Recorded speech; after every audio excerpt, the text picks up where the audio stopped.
I'm noticing a trend with my channel.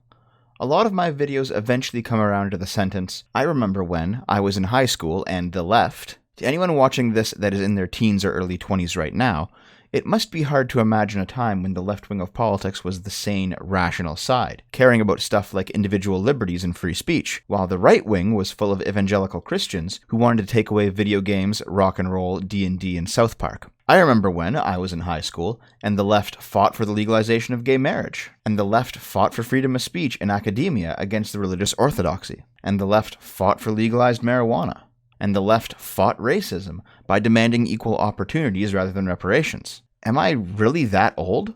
Climate change is another one of those I remember when the lefts. I remember when the right's position on climate change was akin to the ostrich with his head in the sand. We don't gotta think about how much energy we're using or how much waste we produce because that's all hippie nonsense. Meanwhile, the left's position on climate change wasn't that the science is settled and if you disagree you're a denialist like it is now. Back then, the science was still relatively new, and the left had to fight the right to get further studies going because, let's be frank, the right wing of the 80s and 90s was entirely bought by big oil. In my opinion, the scientific side of climate change seems to be a mostly settled topic. Is the climate changing? Yes. Do humans have something to do with it? Probably. There's no way 7.5 billion of us pumping carbon into the air at the rate we all do is having zero effect. But, for some reason, this is where that exceptionally radicalized wing of the left, that I like to call the ecofascists, stop their line of questioning. There's a list of requirements that have to be met before you can reasonably advocate for radical action regarding climate change. It has to be real, I grant you that. It has to be in some significant way caused by humans. I grant you that too. But there's more to the story than just those 2 points. It also has to be universally negative, and I don't grant you that. If you were to heat up Earth's atmosphere by a few degrees, it would be harder to live near the equator for sure. But suddenly large swaths of usable land in places like northern Canada and Russia open up for farming. The usable tree line for lumber moves north. Access to northern resources like ore, gems, and oil, all things Canada has in abundance up in the Northern Territories, become easier to access. And a usable Northwest Passage opens up in the ice, allowing trading ships to sail through Canadian waters rather than the Panama Canal, which is a massive shift in global trade, potentially in Canada's favor if monetized properly. Yeah, you can tell I'm Canadian, right? Heating the planet up just a little bit actually brings us prosperity, not ruin. But there's also a fourth criteria. Climate change has to be reversible. It has to be something we can actually help. If it's not, then all of this hysteria going on about it doesn't matter, right? If it really does turn out to be an accept the things you can't change scenario, then it makes everyone screeching bloody murder on the topic look like children. However, if you ask any of these questions or bring up any of these points, you are, as I said earlier, a climate change denialist. You're peddling in conspiracy theories, which is some wild arrogance in itself to simply label people who disagree with you as conspiracy theorists. Have we become this arrogant? Do we think we know so much now that anyone who puts forward a scientific hypothesis that is a bit unorthodox is automatically lumped in with people who believe we didn't actually land on the moon? What happened to legitimate inquiry? Isn't that the point of science? When religious people say that science is a religion itself, I think this is specifically what they're referring to. Those who claim to have science on their side as if it were a god, and then label good faith skepticism as doubt or sin. Hell, NBC's even set up a website called Climate Confessions, where you can anonymously confess to your climate transgressions like an eco-Catholic. Weird, man. But there's also the political side of the climate change topic, and let's be honest, these two things are constantly conflated by the eco-fascists. When a climate change activist puts forward a retarded policy in the name of helping the environment, any objection is labeled as climate change denialism, even though the policy is from the political side and the act of denying climate change is from the scientific side. The eco-fascists know this, and they're counting on it. After all, having science on their side is just another variant of being on the right side of history. We've all seen that rant from Greta Thunberg by now, right? How dare you continue to look away and come here saying that you're doing enough when the politics and solutions needed are still nowhere in sight.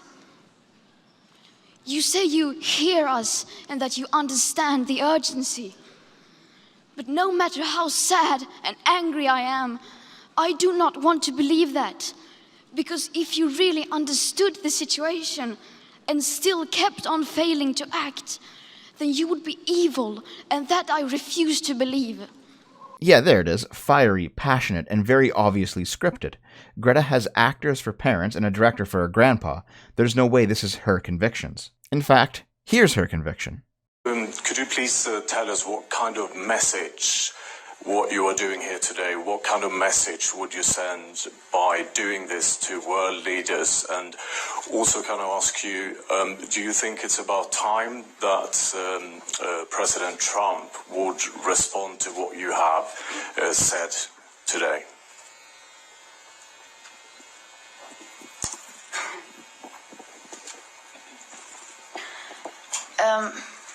I think... I'm sorry, what was the first question? What's the message you would like to send to our leaders by doing what you are doing? I think what we want to send is... The message we want to send is to say that we have had enough. And anyone else wants to answer that question? When asked for her actual off-script opinion, she's got nothing to say. She's like the student who hasn't completed her homework and is bullshitting to the teacher, because that's what she is. A kid. And yes, the memes surrounding her have gone wild recently, but she's being pushed forward by the adults in her life to be both a figurehead and also a target, so that the actual activists and agitators don't get in trouble when they push their agenda. This is a tactic as old as time. The religious right would unironically say stuff like, think of the children, and this is the same thing. Think of Greta. Think of David Hogg and the other kids affected by school shootings. Think of whatever young face we can plaster all over the media for the next news cycle whenever an event happens and we want to twist it to further our agenda. And when those 15 minutes of fame have passed and the story has moved on, what happens to Greta? Most likely, she falls into a deep depression because she no longer has the pull she used to. She feels like she's peaked at 16. Maybe she feels used. Maybe she continues a career in activism, or maybe she just grows out of it, like a lot of other child activists do. But if she actually holds a deep-seated fear about the state of the planet she'll be inheriting, she's going to need a lot of therapy to be a functioning adult. Let me put it in simpler terms. Installing a fatalistic attitude into your kids so that they can maybe become a short-lived star like Greta Thunberg, and then leaving them to spend the next decade of their lives in therapy because they genuinely believe they will see fallout within their lifetime, is child abuse. We don't let kids vote for a reason. They have no grasp of politics or policy. The whole out of the mouths of babes thing very rarely applies. Most of the time, it's kids playing at something they don't understand. And that's not a slam against them. How could they understand it? I was playing Mario Sunshine blissfully unaware when I was Greta's age. Okay, I'm still playing it now in Game Boomers, but you get my point. Here's another example. I like Soph as a YouTuber, but I also recognize that she's a child who co-writes her videos with her older brother. She's edgy, she's funny, and she's often wrong. Soph on Alex Jones was only different from Greta on the international news by virtue of scope. I don't want anyone holding up a kid as the next messiah. And yet, here we are. Greta's nominated for the Nobel Peace Prize, an award made useless back when Obama won it for simply getting elected while black. People are getting punished on social media for speaking out against Greta's ideas, or even saying objectively true things like she's been scared into extremism. Where the radical left considered Soph to be brainwashed, Greta can do no wrong. And the only thing that's going to come of this, when the whirlwind passes, is a broken young adult who will still think the world is collapsing around her, who will think that she failed in her duty as the savior of humanity, and will be suffering from crippling anxiety and depression because the limelight is gone and the establishment has abandoned her to rot. Either that, or she'll wholeheartedly embrace the activist role, David Hogg style, make a career out of it, and become insufferable in the process. Let me share with you a bit of Canadian history. This is David Suzuki, one of Canada's most well-known intellectuals, and a die-hard climate activist for like 30 years now. His daughter, Severn Suzuki, spoke at the UN back in 1992 on the subject of climate change. Hello, I'm Severn Suzuki speaking for ECHO, the Environmental Children's Organization. We're a group of 12 and 13-year-olds trying to make a difference. Vanessa Seti, Morgan Geisler, Michelle Quigg, and me. We've raised all the money to come here ourselves, to come 5,000 miles to tell you adults you must change your ways. Coming up here today, I have no hidden agenda. I am fighting for my future. Losing my future is not like losing an election or a few points on the stock market. I am here to speak for all generations to come. So how much of that speech was her and how much of it was David? Care to hazard a guess? And how much of it sounded like Greta's speech, too? It's the exact same playbook. Parents who have their hands up their kids' asses, puppeting them to publicly push their politics, and the media eats up the image of the brave youth speaking truth to power. Severn Suzuki is now 39 years old. She's made a career out of climate activism, following in her father's footsteps. She has 2 children, who will probably one day be pushed into climate activism as well. And although her career has taken her all over the world, she's never lived outside of the hyper-lefty privileged bubbles of either the British Columbia coast or the campus of Yale. Severn has this to say about Greta. She's calling for revolution, so of course she's getting pushback. They're trying to silence her by discrediting her, and that it's all because she's powerful. This is weird, man. It really feels like child grooming in a strange way. Here's a woman who was shoved into the spotlight as a little girl by her high-profile father, and now as an adult, she's praising and encouraging doing what was done to her to the next generation. I don't know how I feel about this. I'm not saying there isn't a real scientific discussion to be had about climate change, but that's the science side of the issue, not the politics side. And they are two different things, no matter how hard the eco-fascists try to muddy the water on this. On the political side, it is damaging and irresponsible to tell kids that the world will be barren of all life in the next decade. They were saying that shit in the 80s, the 90s, and the 2000s, and yet we're still here. Are there problems? Yes. Can we do something about them? Probably. But this fear-mongering nonsense about the Earth turning into a wasteland has to stop. Not only are generations losing out on a childhood due to this hysteria, but people are actually killing themselves over it. People are losing their sex drive over it. People are vowing not to have children over it. There's a wild theory out there that the reason YouTube is promoting how to live out of your van or how to squat in a shantytown content, and why the media is writing articles talking about eating bugs and eating human flesh, is because they are preparing us for the climate catastrophe. This nonsense has to stop. Greta or any of the other kids here aren't the problem, they're the victims. The worst part about the whole thing is that the eco-fascists blatantly admit that they're co-opting the scientific side of the discussion to service the political side. To them, it's not even about saving the planet at all, it's about pushing their politics. And all of these kids are just collateral damage. Climate change is not just about climate change. Climate change is about making sure that all people have equal opportunities and access to basic needs and to be able to thrive. Climate change is a problem about equity. It's a problem about race. It's a problem about how we relate to one another. And so I think this climate crisis actually might provide us with an opportunity in a weird way to make the world the way that we want it to be, not just avoid catastrophe. There it is, right out of her own mouth. It's not about the climate, it's about the great communist struggle. But if you oppose it, then you're opposing science. What horse shit. The world's not going to be done in a decade. No, AOC, this is not our World War II. And no, nobody believes you when you backtrack by saying it was a joke. You're an eco-fascist, and this was your power play. That's all the Green Deal was. Let's talk about the elephant in the room. Bindi Irwin, the daughter of Steve Irwin, the crocodile hunter, in 2009 was a climate activist. At 14 years old, are you seeing a pattern yet?